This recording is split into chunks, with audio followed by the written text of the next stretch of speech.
We were given the mission to bring morality to this world. We were given that mission on Mount Sinai, which we celebrated Shabbat just a few days ago.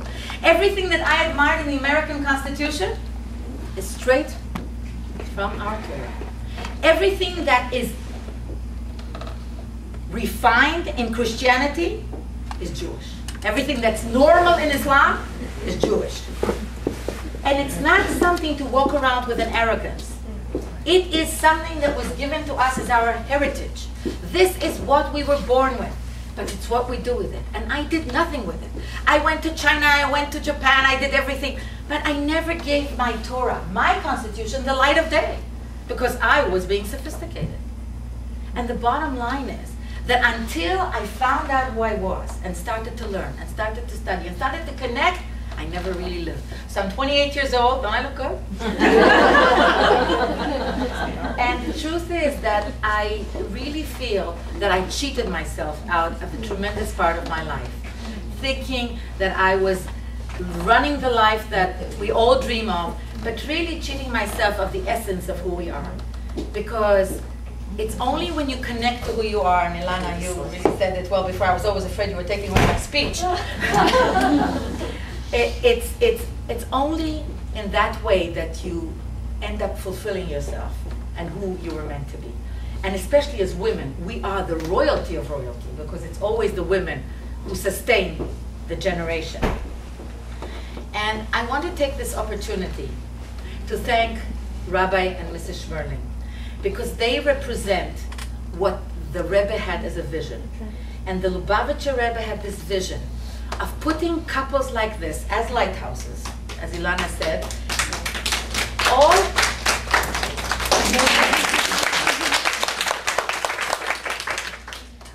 over the United States, all over the world, even in the corner of Brazil.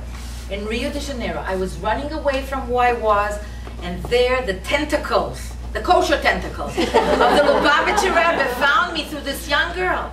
I could have easily married a Hindu, a Muslim. It didn't matter to me. I was ecumenical. I didn't realize what a heritage we have and how precious it is. And it was thanks to people like that who move to a place where they have nothing but the desire to bring people like us home. So Rabbi and Mrs. Schmerling, again, in the name of all the shluchim, you should be blessed with a great success, and you should continue to do your holy work, and you should bring many, many people like me home, because boy, home is so good. Thank you.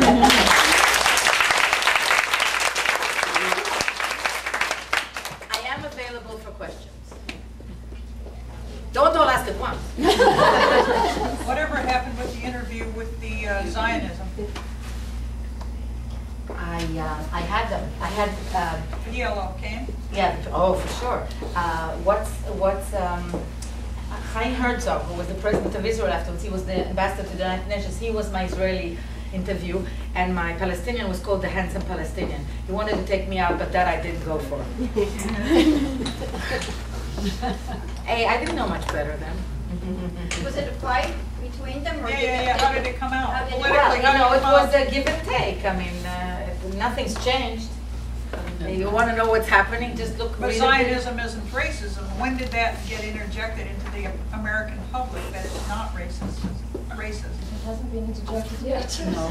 Okay. It's yes.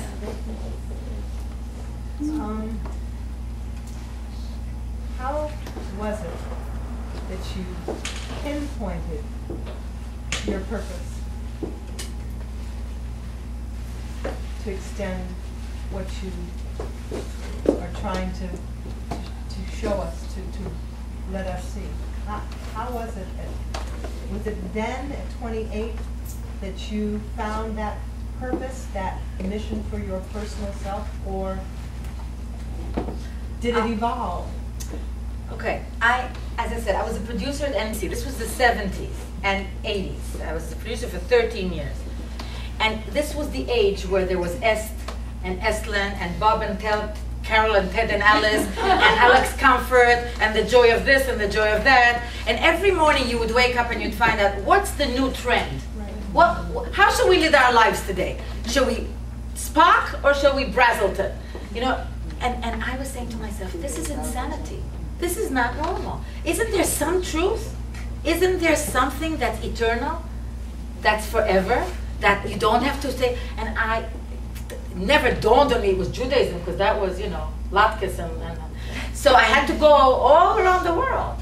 And then when I heard it at that place, I really believe it's a merit. Not everybody is even privileged to be in an environment like this. I believe that everyone in this room is privileged, because there are lots of people who are not even privileged to hear this. For years, I didn't know anything about it.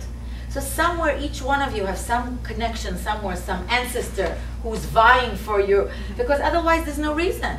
How many people don't even know? Do you know when I came back, I was sure.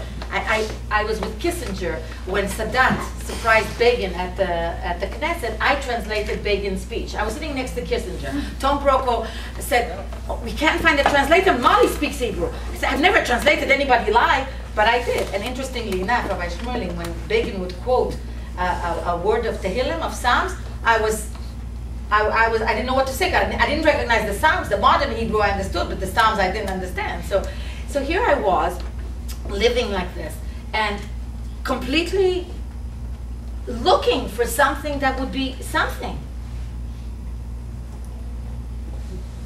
And so when I heard her answers, it started to resonate. And the thing that resonated most with me was the family purity laws.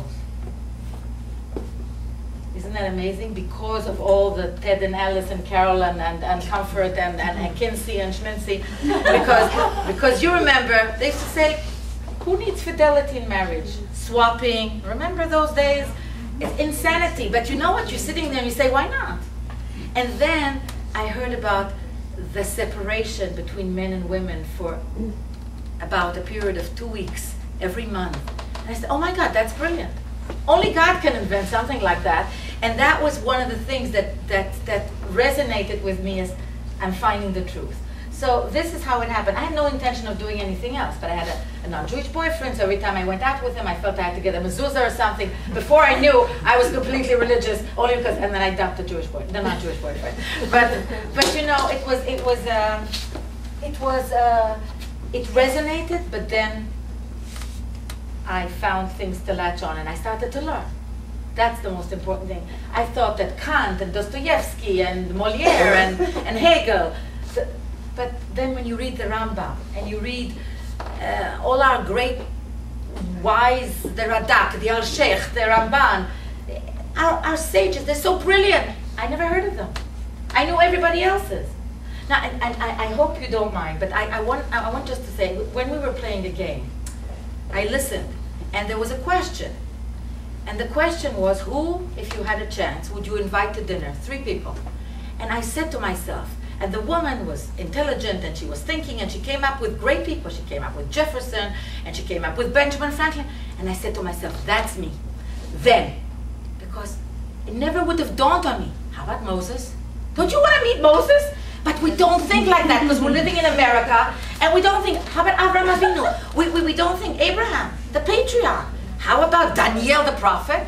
How about Mordechai? We have such heroes. We have such amazing heroes, and we don't think of them because we're not programmed. We're programmed to be American. We're programmed to be, and there's nothing wrong with the Benjamin Franklin, and God forbid, they are great statesmen. And I'm a political science graduate, so I know. But there is no comparison. The man who brought monotheism to the world can be compared. It's not even